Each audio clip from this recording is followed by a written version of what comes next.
It's the Awake Space Astrology Podcast. I'm Laurie Rivers with you, here to help you with some inspiration to get those aspirations out into the world. And it's been a week, hasn't it? Oh boy, I told you that Mars square Uranus would be tech glitchy, and it got me too. Oh boy, did it get me. From scheduling snafus to internet connections just dinging out, wireless routers going nuts. Oh my God, everything. But we made it through. Here we are to another week, and it's a Monday. It's a Monday. What are you drinking? Are you having some coffee? I make my coffee at home these days, and I like a medium roast. I'm not a big fan of dark roast. The beans are burnt. This week, I want you to enjoy this week. Whatever happens this week, I want you to enjoy it because we get some pauses. Like the universe pushes us to grow, and then we get a pause. This week is the pause. Okay? I just want you to understand that. No matter what happens this week, count your blessings. And there's blessings to be had. We have Venus moving into Pisces Monday afternoon, Monday the 11th of March. Can you believe we're at the 11th of March already? We just had New Year's. What the hell? I told you this first part of the year was going to fling forward until April 1st when the brakes get put on late in the evening of that day. But that's a whole nother episode. So this episode, I'm going to give you your weekly astrology. What you can expect to see in the headlines that comes straight out of the Awake Space Astrology magazine that patrons at the $15 level and up get.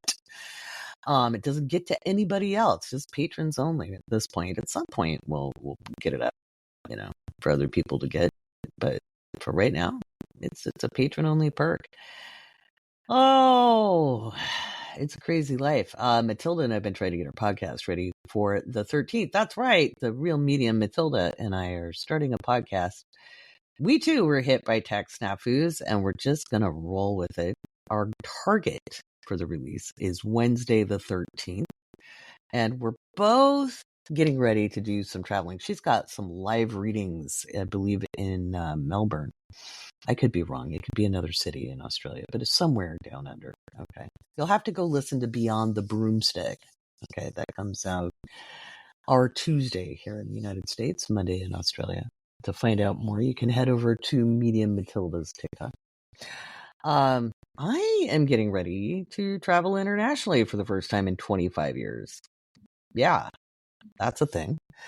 Yes, I will be podcasting. Yes, I will still be teaching. And yes, I will still be reading. Although I may have to move some of those sessions around time-wise. We'll get you figured out. I am going to London. And then from there, who knows? But my daughter and I are going to be filming a new podcast called Adventure. And be taking care of some stuff that's been needing taken care of for 25 years. And I can finally do that. Revenge is a dish best served cold. That's what this Scorpio rising says. Of course, Oscar Wilde had a great quote about revenge as well, which is the best revenge is living well. And I think we can do both at the same time. Yeah. Oh, if only you knew the whole story, which you eventually will. We'll tell it. But for right now, it's enough to know I'll be leaving on a jet plane Monday the 18th. You'll still be getting the podcast because I record these over the weekend and make myself really tired so they come out on a Monday. I had some tech snafus with this issue. I've had to use different platforms, and so you're not getting the same fancy music that I used to have, and yeah, we're just going to punt. It's still good. It's good information. What else is up this week? I will be giving you This Week in Astrology, just like I said. I'm going to be talking a little bit about Kate Middleton. I'm a little annoyed with all the rumors and the gossip and what have you, because it's actually, according to the astrology, none of it's accurate. Okay. There's a lot going on there, and I'll talk about Kate Middleton. I'm going to talk about TikTok as well. And then of course I'll do patron shout outs and our Q&A. I got some Q&A that'll come up into the podcast. Oh, lordy, lordy, lordy, lordy, lordy. Look at where we're at. Okay. I tell you, if you've been feeling cranky, it's okay, because it's kind of been cranky energy. That Mars in Aquarius squaring off with Uranus and Taurus was something else. There was a lot of frustration, but it led to decisions. Because remember, squares aren't just like, I hate the reductionist. This is good. This is bad. Life is more than good and bad. Okay. You can have frustrating moments and still have fun. You can be sad and still see something that makes you feel nostalgic. You might remember, we can grieve, but we only grieve because of how deep we love, right? We are far more complex than just like two sides of a coin. Okay. We're not two-dimensional beings. We're multi-dimensional beings. We're multi-dimensional beings living a physical experience. All right. We are the aliens. Oh, that'll get some conspiracies going. I'm happy with this Venus and Pisces action coming in. It comes in this afternoon, Pacific time, after lunch. And so it'll get a little dreamier. There'll be some ease coming in this week. It's less sharp edges. And it's a really good time to kind of dream into things and get to know what you want. All right. So I'll talk about that a little bit later on. I'll read a little bit from my Healing the Money Wound Using Astrology, TM. The class I'm teaching, which I'm teaching again on March 16th. If you haven't signed up for it, there's still time, and patrons, you get your extra special discount. I'll try to remind you of that today or tomorrow. It is in the posts that look like St. Patrick's Day with the March themes. They're in there. That's where all your discounts are. It's in those posts. Make sure you read through the posts on the Patreon. So we'll be talking about that. Patrons will get a special podcast. Your special episode this week will be about Venus through the houses and how you can get clear about that. What else I'm going to talk about today? Oh, okay, yeah, answering Q&A. The Q&A will be at the end, and then we're off to the races for the week, right? So whether we're driving to work, which one of my patrons, Eli, informed me that it's now 9-3, not 10-2. Okay. Lo and behold. But I guess that's a safety thing. It's for the airbags. I'm old. I got to stay up with the times. That's why I really enjoy our younger members. They keep me relevant. I'll be like, what do these words mean that people are using? I am out of the loop. Keep me relevant, people. Because it's kind of like when I first hit TikTok and I was doing a live stream, and I just got my live stream permissions, and somebody said, say less. I'm like, what? What the hell does that mean? Say less. I'm a Gemini Venus. What the hell? And then somebody was like, no, it's a good thing. And I was like, oh, okay, cool. So keep me relevant, people. Keep me relevant. I'm going to be 55 this year. I'm going to make the most of it. I think I'm going to celebrate all year. I honestly didn't think I'd live to be 55. I was sure life was going to take me up, but I'm a Scorpio rising. I should have known better. Oh, we're like weebles. We wobble and we can't fall down. And young people, you'll have to Google that. Weebles wobble, but they don't fall down. Gen Xers will know what I'm talking about. Oh, all right. So the moon's in Aries. And it's a lot less contentious now that we have Pluto in Aquarius than it was when Pluto was in Capricorn. I used to give a lot of astrology alerts for when the moon was in Aries. I don't anymore because it is far less contentious right now. It is still active. It's still fiery. People can still be impulsive. People might be on edge, and people might act before they think, but it's not going to be that big kablooey energy that we were having throughout the Pluto in Capricorn times. It will return, though, just in time for election season. That should be fun. That was sarcasm. Oh, Lordy. Okay. It's a wild week. Why don't I read what we can expect in the headlines? And honestly, I think the rumors around Kate Middleton or the Princess of Wales, if we wish to show respect, I'm going to tell you right now, I don't care about royalty. I don't care about monarchies. I think they are an archaic institution. That time has long passed. I know different countries are attached to theirs, and so to each their own. Okay, to each their own. I do want to remind us all to humanize people, and that includes everybody. Okay, everybody.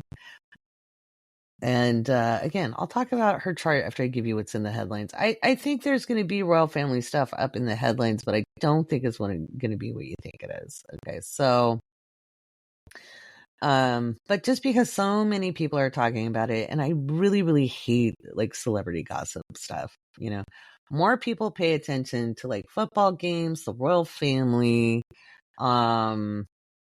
Oscars, stuff like that, and think that it's so important when there are things that are so much more important than life. And they were very, very clear when Kate Middleton had her procedure that she would be out of commission for at least 3 months. Okay, so this whole we need to see her, she's a Leo rising, and if she's not feeling well or looking her best, she doesn't want you to look at her. Okay, period. Leave her alone. You're not owed her presence. She's recovering from something serious. So I'll talk about that a little bit later. So let's get to what we can expect to see in the headlines. This is from the Awake Space Astrology magazine. I know there was a blunder in it. Sometimes my cursor slips when I'm writing and when I'm editing. I'm like, there's an incomplete thought that's incomplete. And I wish I knew what I meant. I don't know. I don't know what I meant. I don't know where I was. I don't know what I was doing. Oh, I tell you, that Mars square Uranus made me make some big decisions about how I spend my time and what I do with it. So we'll see what happens when I'm traveling. Because I'm not going to say it's not a vacation because we're working, but yes, I will be masking up. I do not wish to get sick. And it's one of the reasons I hate flying is I always used to get sick when I flew, like way back in the 80s and 90s. So I have my masks. All right. March 10th through the 12th, we can expect some big weather. This is global, but we could also see like a natural event. That's, anything to do with like anything like a natural disaster could come up. So that could be earthquakes, hurricanes, just big stuff that could happen. We see issues in Southeast Asia, South China Sea, could see conflict escalate between China and the Philippines. We can see all border conflicts escalate. The Middle East conflict could expand. I don't think it's the other Arab states getting involved, other than through financial issues, like through BRICS and things like that. But I could see Israel sending stuff over to like Lebanon and Syria more. We could see that. I think we'll see a really big accident. It could be aircraft. Now, I wrote this back at the end of February. So that is there. Massive infrastructure damage, collapsed buildings. That's not just like stuff happening in Gaza. That's global. That could be through weather. It could be through just something didn't get taken care of, an accident, things like that. Let's see. Attempted coups, insurrection, and political violence. I honestly think it's not fun to be a leader right now. World leader could be assassinated or deposed, or we could see a prominent figure pass away. Potential terrorist attack or threat in Western Europe or North America, or one is claimed to be prevented. Keep that in mind. Explosions, bombings, and acts of terrorism. Public fights over food, issues over water, land, mineral rights. Potential volcanic eruptions. These would be new volcanoes. Okay, this wouldn't be a currently active one. That could be anywhere in the world. I'm not seeing anything specific. There's some signatures for that kind of activity that could also be big political unrest. Sometimes the signatures for like earthquakes, volcanoes, and stuff that can be political unrest as well. Seismic activity over 6.0 is very potentially likely.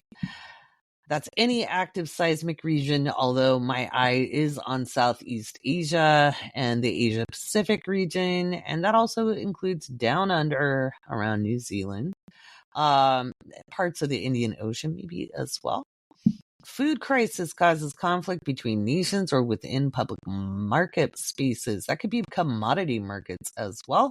Public violence in city center, mall, or other public venue. That, again, it could be global, so just keep your eye on the headlines. Doesn't mean it's going to happen where you're at. We could see war expanding in regions with conflicts already in play. That's anywhere that there is an active war zone. That could be Eastern Europe, Middle East, China, Taiwan, or South Korea, any of those. Again, I don't see World War III with like nuclear bombs and stuff like that, but we are going to see, the old order is changing and it's going to fight for its survival. So we're going to keep seeing that stuff. The moon in Taurus moves in on March 12th through the 14th. We could see big financial failures, massive defaults, bankruptcies, market volatility, trade agreements end or are broken. Okay, so we could see somebody decide they're not going to honor a trade agreement or just decide they're going to put sanctions on somebody. There's some kind of political economic news. There's issues with food supply and or processing plants, recalls on food products, grain, vegetables, soy-based, etc. We could see global financial crisis. This could do with a really big bank. And I'm thinking more like Deutsche Bank or Credit Suisse, one of the investment banks. I don't think it's a retail bank. Most of where we have our money is called retail banking or credit unions. This would be a big institution. Explosions, demolitions go wrong. Somebody's trying to demolish. It could just go wrong. Something goes boom. We could see again more conflict in the Middle East, and this conflict doesn't have to be like bombs. This could be just like people speaking out. Could be alliances dissolving, alliances being formed. There's big stuff, and I think it's financial. I think that conflict expanding has to do with trade agreements. Explosions at manufacturing or food processing plants, huge weather issues. I think we've got some big weather coming up on the 13th, 14th. This is global. Big lightning, big hail, tornadoes, sandstorms, or torrential rain, and or any of it. Commercial real estate is going to plunge, and this is global. We could see some big players default, have issues, kind of like the Evergrande crisis in China. Potentially very large earthquake, 6.5, 7.0, offshore likely. And directionally, we're looking at the usual places. We're looking at New Zealand. We're looking at, Southeast Asia, Asia Pacific region, but also off the coast, west coast of South and North America. This would be offshore. That means it's in the ocean. Okay. It could be fairly deep and it could be related to that volcano. Issues with cattle, dairy farms, meatpacking plants, chemical spill, communications failures, breaks in cell service, large network outages, cybersecurity breaches, data breaches, DNS server attacks, malware, and ransomware, all up in the headlines. Trump gets more bad news. Get some bad news pretty much all week. Big erosion events, potential volcanic activity increases. So that would be active volcanoes that we already know about. They decide to rumble a little bit more. Satellite failures, crashes, issues with spacecraft, space stations. So any kind of stuff to do with outer space. That could be like asteroids or meteors as well. No, we're not all going to die. The moon moves into Gemini. We got March 14th through the 17th. This is ending up our week. I think we could see some really big windstorms, and I mean exceptionally damaging wind, mud flows, strange skies, issues with water supply, mass casualty event, or shocking violence. This could be a stabbing or some kind of unusual violence. Like in America, it would maybe not just a gun. It could be something really weird. But it could also be vehicular violence. But the stabbing seems the most likely. Communication failures, satellite failures, signals jammed, radio frequencies interrupted, issues with power plants, potential radiation leaks, and chemical spills. Government computer systems are down, and this could be multiple government systems in multiple places. So this could be because of internet failures. Solar flare disrupts communication, most likely radio waves and some kind of internet, or some internet, mostly like from satellites, maybe. Potential seismic activity above a 6.0 in any active region. Mexico could see something over 5.5. Data leak, sensitive material made public, broken agreements of all kinds. Just like people are just breaking their word. Tensions escalate in border disputes, terrorist attacks, bombings, political violence, underwater discovery, which could be totally cool. Could be like an old shipwreck, or maybe an old city is underwater because of, past earthquakes or things like that. The United States might discuss the draft or the need for more people in the military. Public anti-war protests increase. Not that might make the news. We might have to see it on TikTok. Could see air traffic control issues or a helicopter accident. That one's kind of big on my mind. Other kinds of crashes. Planes, trains, and car pileups. Potential school shooting. The transits are global. And the moon moves into Cancer on the 17th. And that's where we could see, I don't think it's going to be too bad. I think we'll see some precip on the 17th, more so than normal. But the week ends and begins with some cranky energy, and more food issues. So, but you'll hear more about that next week. That's what's happening this week. So, speaking of TikTok really is under pressure, and I think they're going to force TikTok to sell. I think it's going to get gutted, to be honest. It's not what it used to be. It used to be really fun. It used to be just very much entertainment only. It's a very serious, not that it isn't important to find out about what's going on in the world, but just things are so contentious. I really miss the 2020, 2021 era when we were all in it together. It was like, hey, we're all in this miserable space. Let's work together. And, other creators and I have been talking, and it's not as fun to post either. There's always somebody with a gotcha, or the weight that comes onto us as creators, where people are like, oh, I'm so tired, coming, like, I'm just delivering information. I'm reading charts, I'm giving you what I see. And then people be like, no, don't tell me that. Or I'm so tired. Honey, we are all tired. We've lost that we're in it together, and that divisiveness. And I'm not just talking like political aisles. I'm just talking in general, like everybody is traumatized from the last 4 years in a certain way, some people more than others. And, I think it just, I don't know. I just have not been posting as much there, and I've been focusing on the podcast, on my Patreon.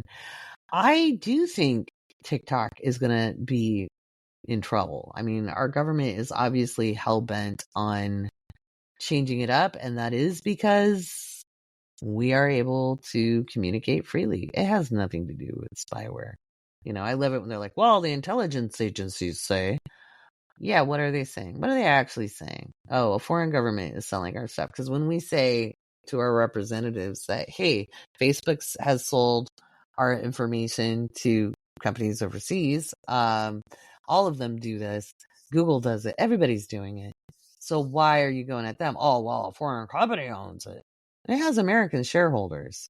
They've already made that. Like Walmart's a part owner, which honestly, the quality on TikTok, like the quality of experience, notice how it declined after Walmart became a shareholder. Yeah. I said what I said. I said what I said. We went from having a Neiman Marcus experience to Walmart. Okay. And I get it if Walmart's the only place you got to shop where you live. I know. My mom and dad live in an area like that.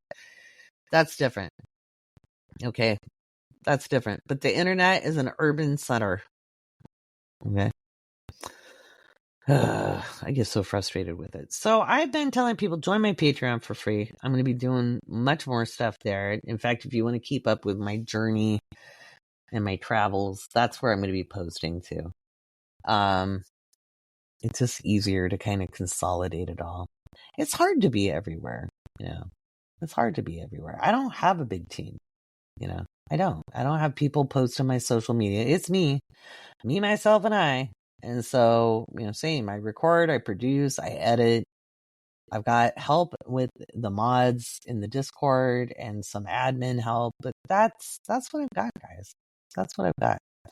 So there's that.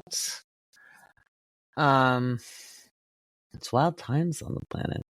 It's wild times. So if you are a creator on TikTok, I don't think it's going to go away entirely, but I do believe it's going to be sold and gutted, and who knows what the experience will be. So I would be moving people towards your own corner of the internet. I just taught a class about how to build a successful Patreon to my patrons, and I have a great experience. I really enjoyed teaching that, and just kind of went through what I've learned and told people not to make the mistakes I made, and just showed, because I'm an experiential learner. I have to kind of dive in, try stuff out, and learn as I go.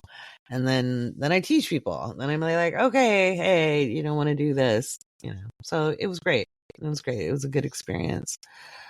And people got a lot out of it, and that was really fun. So, in fact, if you haven't got that link yet, guys, don't worry. It's coming. It's coming. I've been trying to get stuff done. And we had tech snafus all weekend long. It is 3:25 a.m. on Monday, the 11th of March. So exciting. All right. Let's talk about Kate Middleton.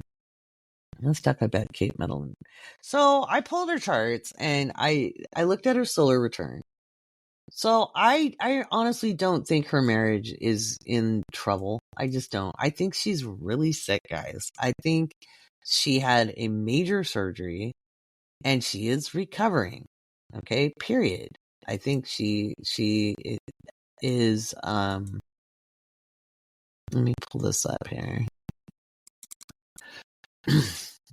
She's not feeling good. She's not feeling good. There's a lot of pressure, and the pressure on her and all the rumors going on right now. I would say that more than anything else is straining her right now. When I look at what's going on in her chart, it's not been easy. There's been a lot going on, and I think she's had an ongoing problem, and there may be complications with that. So she's trying to recover. She's a Leo rising. She is a Leo rising. And even though she's a Capricorn and she's subdued, that's one of the reasons she always looks so very fashionable and stylish. But she's kind of shy. She's got a Cancer moon, a Capricorn sun. She was born at a full moon. It would have been like a partial eclipse. And she's, I'm sure she can do zingers, but she's definitely got issues with her, digestive system or something. There's a lot there. And with all that pressure, Um, she just needs time. She needs to recoup. And the public isn't entitled to seeing her, especially if she doesn't feel her best. Like, comments about her appearance would really, really bother her. If she doesn't, and they're like, oh, she looks like a mess. That would just like add insult to injury, lemon juice into the paper cut. It wouldn't be okay. So it's been a lot. She's been dealing with her Jupiter opposition. That's over now. So it's just been a lot. Okay. Any strain on the marriage is probably it probably has a lot to do with, all of the brouhaha in the family.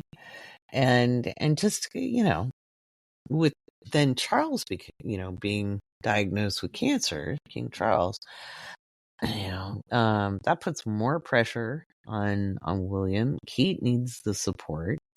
The kids need that. And she's a very serious parent.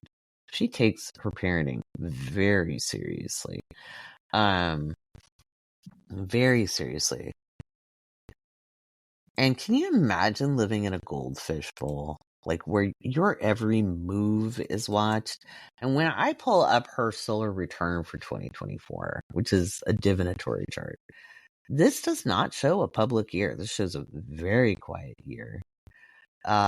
She really, it's not just physical. She's got to have that quiet and downtime. She is thinking about her children. And I honestly think some of this is they're kind of pulling in, knowing one, she has to recover. I think they're fully aware that King Charles may not live all that long. I think we can expect a coronation in 2025. And that's because I also pulled up her 2025 solar return. And I think they're doing all that's necessary to do that. I think there's a lot of conjecture out there. I think there's a lot of rumor mills. And I think not that far into 2025, they are going to be looking at, a change, and that could be very much a new coronation. So the king could pass. So especially when I look at her chart, because her husband's station gets elevated next year, and the big change for her and the kids have a big change, and I think they might be kind of using this time to kind of transition, do some planning, because I think things are happening a lot faster than they anticipated. And so I think they might be doing this for organization. Comments about William and his swaying back and forth. I think he's tired. He's got a sick dad. He's got a sick wife who's recovering. He's got little kids. The pressure's got to be mounting on him. So, and then people are like, oh, they're doing nefarious things. Maybe, I don't know. Or maybe he's sandwiched between a sick dad, the potential of becoming king, which is a lot of responsibility, and a wife that is needing to recover, and thinking about his kids and what it means for them. Yeah, they were raised in it. It was still a lot to deal with. Okay. So, I don't know. Again, I'm not an apologist for the royal family. I just see them as people. I don't see anybody as better or lesser than anybody else. And I'm like, I don't know. I would not want my life intruded on if it was that stressful. They're going through a lot. That's what I'm saying. Yeah, they've got money, but I don't know if you've noticed, you can throw money at a problem and it ain't going to fix it. There's a certain amount of money that you need to be comfortable. Okay, they've got more than that. A lot of us have less than that, or just enough, right? Just barely. I am very angry at inflation because I could be a lot more comfortable if it wasn't for inflation. You feel it, right? Me too. But those economists tell us we have a robust economy because they don't factor in the price of food. Oh my God. Reagan is responsible for everything. I swear it. It was his economists that decided to take consumables out of the inflation numbers because it skewed the numbers. Like, who thinks like that? Tell me about it. Tell me about it. Tell me about it. Let's do some patron shout outs. Without patrons, this podcast just doesn't happen. Okay. Like, why else would I be up at like 3:32 a.m. recording the podcast? We've got a bunch of new patrons. We're really growing. You can join the Patreon for free. You don't get a shout out, but I am posting more and more content there because TikTok sucks. I don't know. I've just been really mad about it. I did start a new TikTok account. Well, I mothballed Astrologer, R.I.P. Larry. That was a fun account I started in 2022 to kind of prove a point about misogyny and how we listen to men's voices more than we do women's, but also was making fun of the spiritual bros. And it's so funny because there was one guy who thought it was about him. And he hadn't even like gotten on TikTok until after I created that account. Like I had to point that out to him. He was slandering me all over the place. You're so vain. You probably think the song is about you. Yeah. All right. Here's our newest patrons. Big shout out to Schlip, Island Girl, Stacy MT, Rebecca, Catherine, Vicky, Jordan, Kenneth, Sophie, Ann, Jamie, Kayla, Megan, Katie, Shelby, Carrie, Monica, Tina, Lisa, Matilda, Cynthia, Fawn, Jennifer, Dawn, Mackenzie, Cynthia, Claudia, Mandy, Catherine, Melissa, Lauren, Kristen, Deborah, Jelena, Tracy, Katie, Melly, Ellie, Sonia, Olivia, Stacy, Joan, Kayla, Dylan, EW, Susan, Julie, Tiffany, Rachel, Christy, Olivia offline, Michelle, Casey, Lizzie, Cindy, Christian, Sarah, Brittany, Shelby, Shan,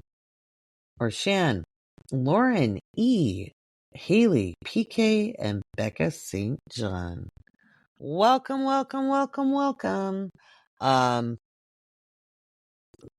We hit over 900 paying members. I am floored and honored. That's a lot of people. Thank you. Again, without you, there is no me. And you keep the podcast ad free. That's something that's important to me because, you know, I would be mortified if like Walmart was an advertiser. That's why I got really mad about Spotify for podcasters doing just automated ads instead of doing like the ambassador ads. So it was kind of a bummer.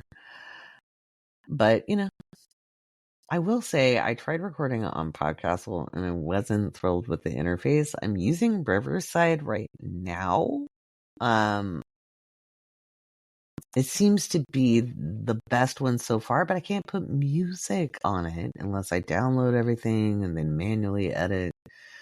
So it seems like you can do one thing. It's like, why can't we all have it together? But that's where we're at. So, see, I did TikTok. I talked about Kate. I gave you the headlines. I know you're all curious about the solar eclipse, but I'm kind of waiting to talk about that till later because we have a lunar eclipse coming up this month on the 25th, and that's going to be the subject of next week's episode. That lunar eclipse is very visible in a lot of places. It's very visible in a lot of places. North, South America, Eastern Europe, Western Europe. I think just it touches the edges of the Levant, North Africa, down West Africa to the tip of Nigeria. So eclipses are always change of some kind, and they don't really impact us non-world leadery folks in the same way. Okay, so it's bad news for a world leader because it's usually a natural event, a loss of a war, big chaos politically.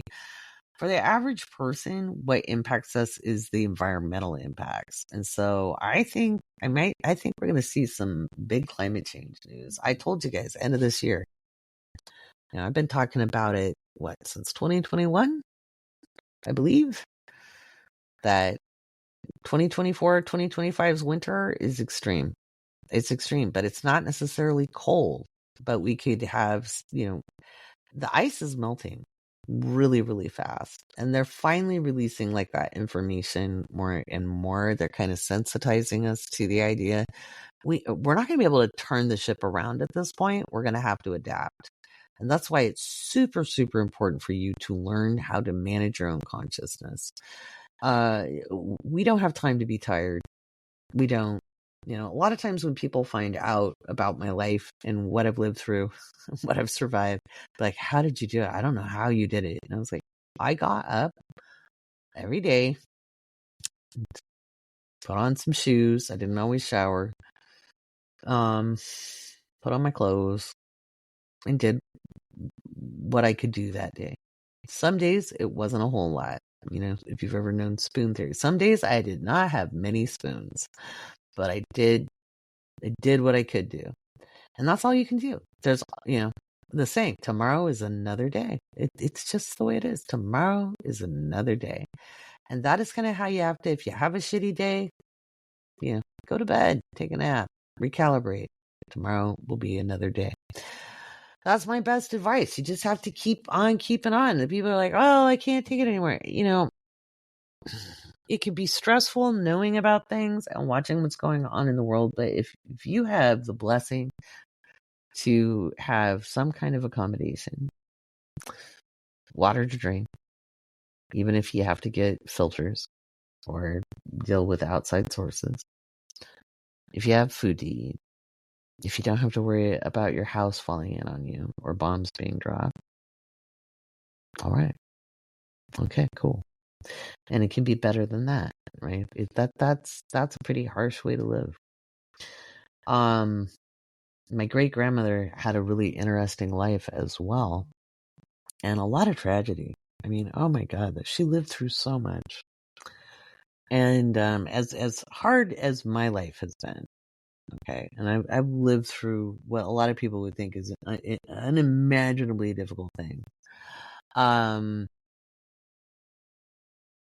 I don't know that I could have made it with what my great grandma went through. She lost 2 kids. She lost her only biological child when he was 10 months old to pneumonia after getting the flu during the flu pandemic in 1918. And then she lost my grandmother, which was her adopted daughter, in 1956, and then raised her grandchildren, 2 of 4 grandchildren, because my mom's older siblings were, not wanting to live with her grandmother, but she and her other older brother, the one who was 14, she was 8. That's just unimaginable, just that's a huge amount of grief, and it's just so much more than that as well. And the whole time, and I spent every weekend with my great grandmother, and she would tell me, count your blessings. Find something to laugh about every single day. Find something that gives you joy every single day. And she was a joyful woman.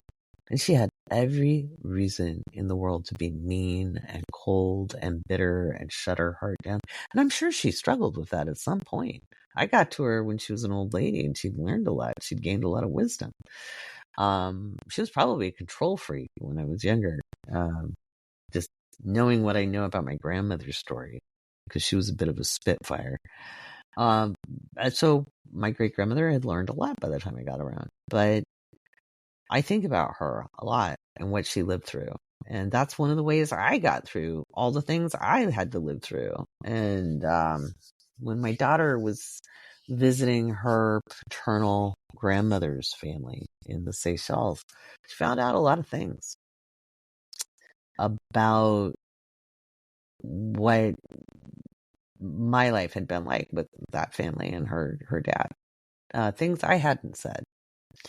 And she was like, well, wow, you didn't tell me everything. That was really bad. I don't know how you did it. And I was like, well,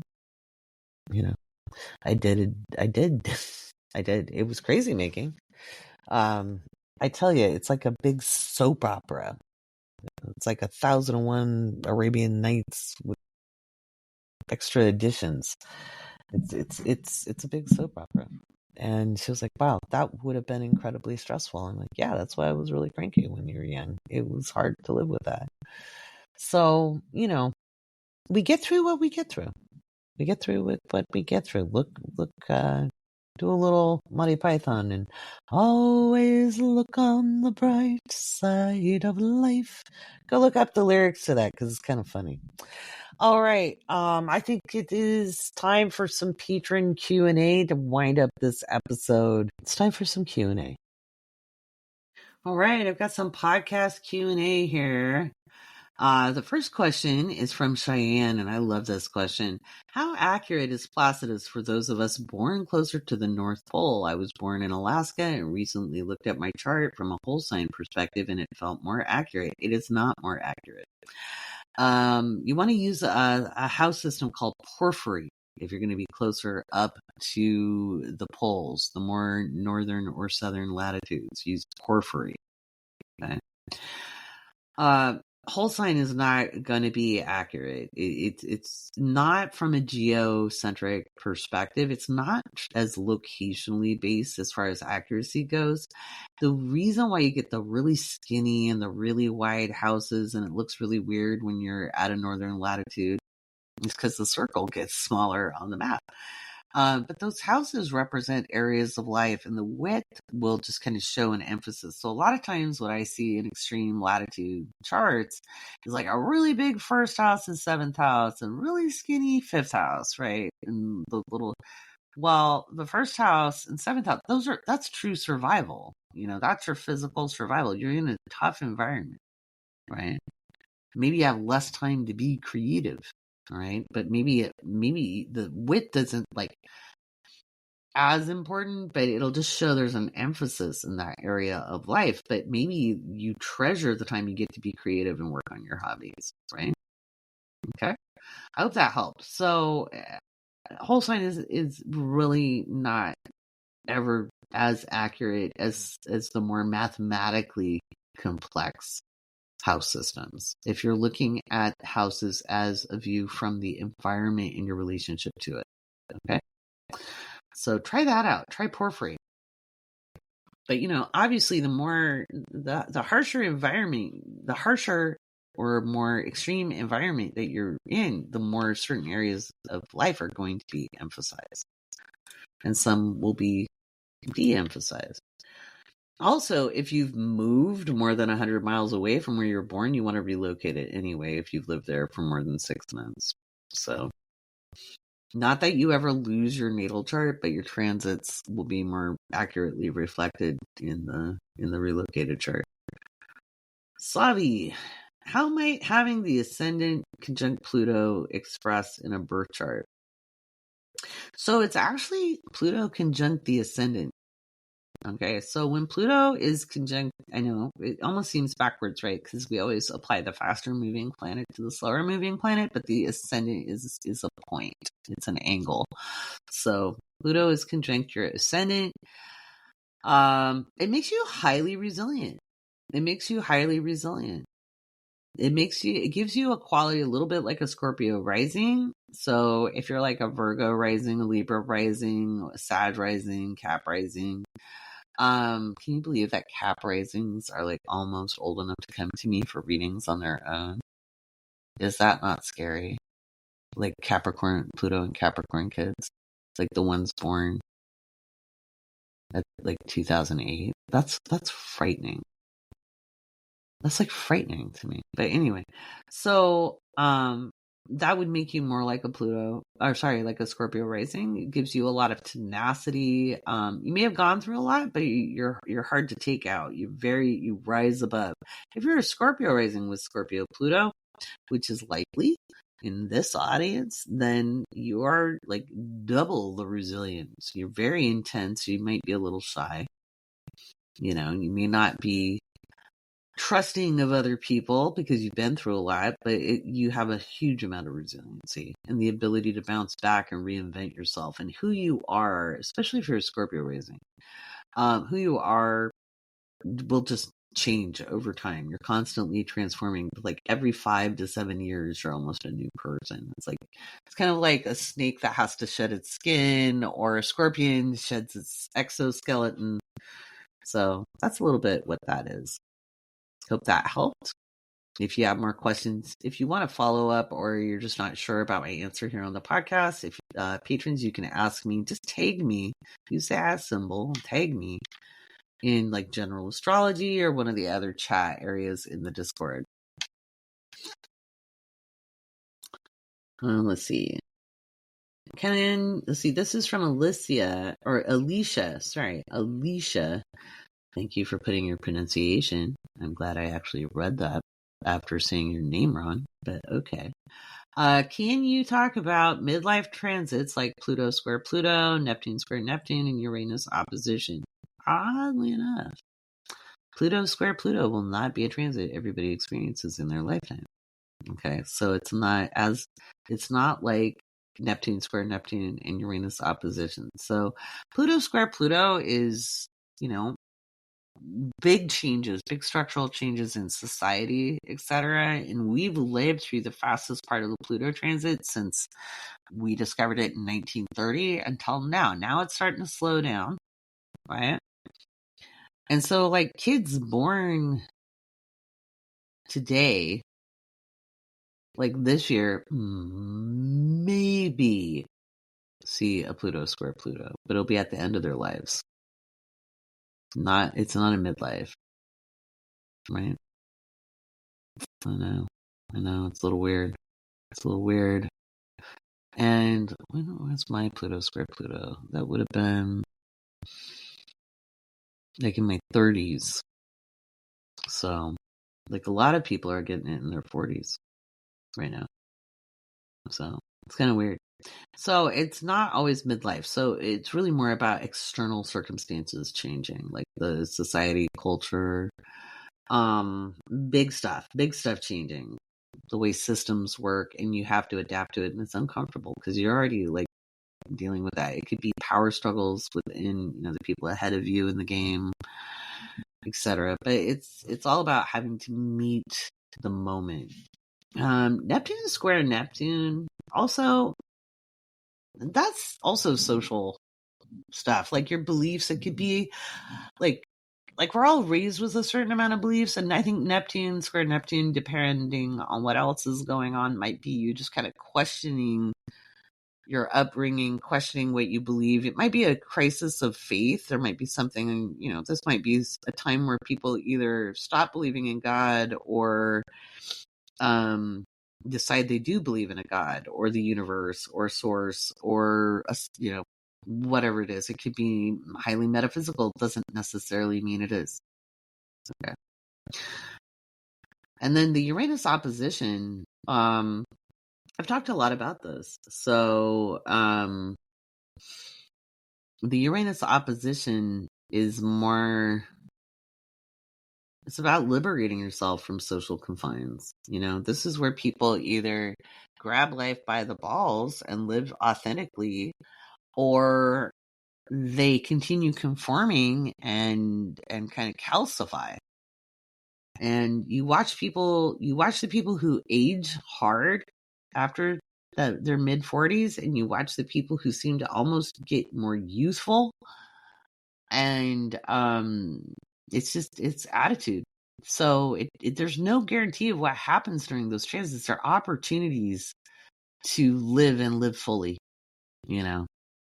So, and you kind of have to get over insecurities, worries, doubts, social conditioning, things like that. It's a time, it's really truly a time of deconstruction into your authentic self, all of them. All right, which one's next? Some of these I'm going to answer on the Patron only. All right, Elle is asking, do people with Chiron in the 8th house exhibit some form of sexual healing with their partners? So first of all, I think Chiron is very much overrated, overspoken about, and used for clickbait since the hippies were talking about it in the late 70s. It has not been used since, previously to 1977.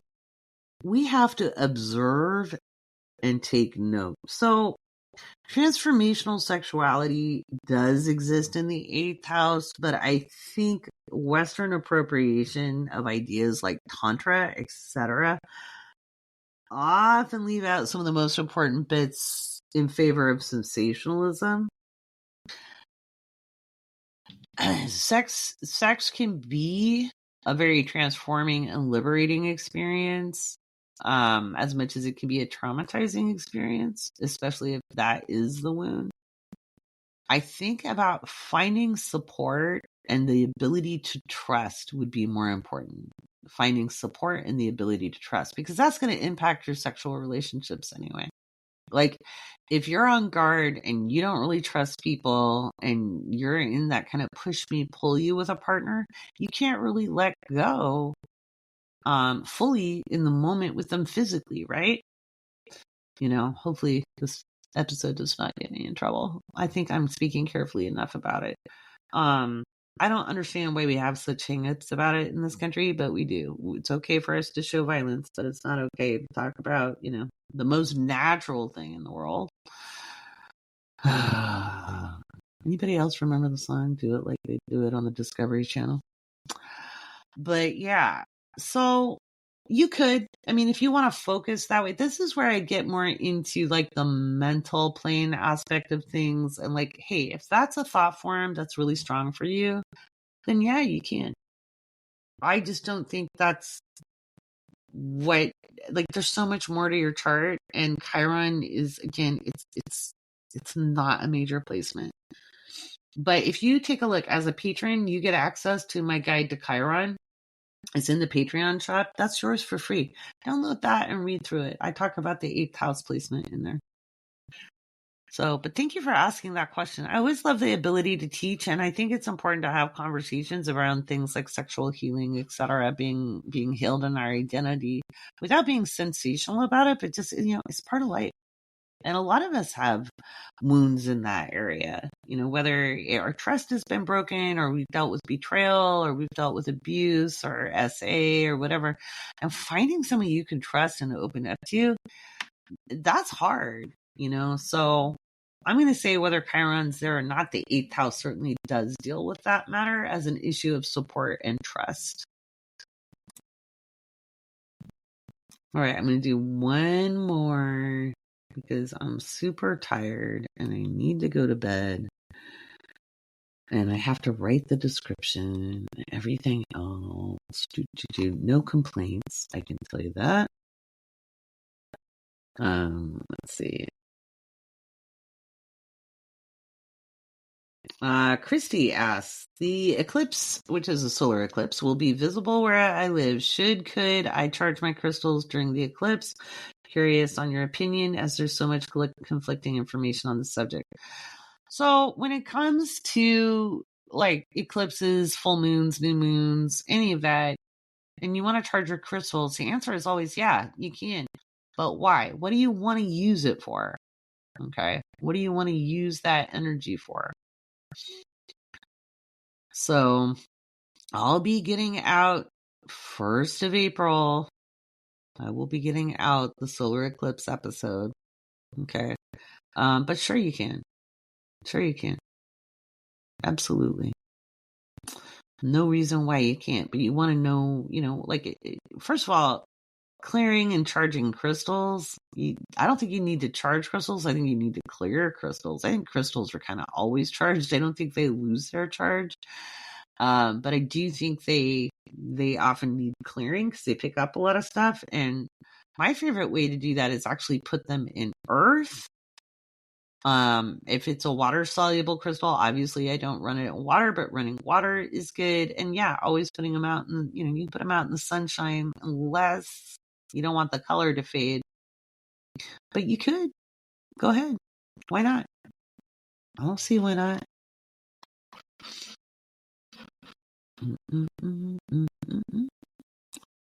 All right, that was a Blue's Clues song. All right, what else have we got? All right, I'm going to answer this one last question because we got another whole sign question. I just had an acquaintance pull a whole house. It's actually a whole sign or equal house chart for me. All the Pisces are the same size, and most planets have shifted houses. My entire stellium jumped from the 7th to the 8th house. I understand multiple astrological systems exist, but how does one know which to follow? Okay, so astrological systems wise, Western tropical astrology is the same system. We have house systems, okay, that we choose, and there are many. I was made to study as many house systems as I could stomach, and I did about 14 and came up with what I knew was most accurate. Not what felt right, not what I resonated with, but I had enough study under my belt, okay, that where I was already looking at transits and understanding how transits operate at a beginning advanced level. So I was, beginning, advanced intermediate, beginning advanced student. And I was looking at a lot of the different theories out there, and I asked my teacher, I was like, dude, what do you think I should use? And he was like, dude, check them out. Go do your own study. I don't have to lead you by the nose. I was like, all right, man. So I did examine and I took notes. And for me, Placidus was far more accurate. Followed closely by the Koch system. That's Koch. Okay, the Koch system. And then, and I'm going to, I never say it right, Regimentius. Okay, there's that one. Whole sign was way down my list. Way down my list. Because these other systems were developed after mathematics evolved. If the Hellenists could do it, they would have done it. They would have gotten more exact. Okay. So that's my answer on that. Remember, the Greeks didn't use zero in their mathematics. That didn't happen until the 10th century BCE. Or, sorry, Common Era, CE. Not BCE, CE. 10th century CE. Common Era. Alrighty. I will be answering the more questions on the Awake Space Astrology podcast. You can get your questions answered as a patron by submitting to the Googly form. And I'll put that link in the Patreon. Again, remember, I'm teaching how to heal the money wound. All right, healing the money wound using astrology. Again, it's the 16th. If you sign up for that, you get to come to the next couple rounds I'm doing. I'll probably do another 2 rounds while I flesh out the book. It's already like a lot of pages. It's like 300 pages. But I'm making sure everything is crystal clear. Eventually it'll be an online program if you can't afford to take a live session, and then there'll be another way for people to do that with ongoing support as well, which is going to be more intensive. I'm trying to make sure I can keep it available to people, but everybody who's taken it so far gets to come to each session that I do offer on me and get continuing support in the groups, and the ahas have been outstanding. I've been blown away by it all. People are really, really making meaningful discoveries about themselves, their self-worth, why they do what they do, why they feel the way they do about working, owning businesses, not owning businesses, not working, where they feel free, where they feel limited, why they have trouble entering into relationships or getting their needs met, and then just trying out things to make a difference in that, not just identifying the wound, but finding their own healing path to repolarizing that Venus so it's attracting what they need. And it's so powerful, guys. So if you want to get in on that action as patrons, you get your special discount. If you're not a patron, I think I did send out a discount I sent out a $99 discount out to my email list on wokeastrology.com. So you can sign up through that as well. Or again, if you're a patron, you get your extra special discounts. So that's what I got for you this week, folks. Like I said, next week will be the last podcast I do from the States for a little bit, at least a month. I'm kind of excited about it. I'm a little nervous, but we'll get through it together and it'll be fun. And I promise to let you in on my adventures. All right. I'm Laurie Rivers. I want to thank you very much for listening to the Awake Space Astrology Podcast. We'll be talking about the eclipse, the lunar eclipse next week, March 25th. All right. Talk to you later.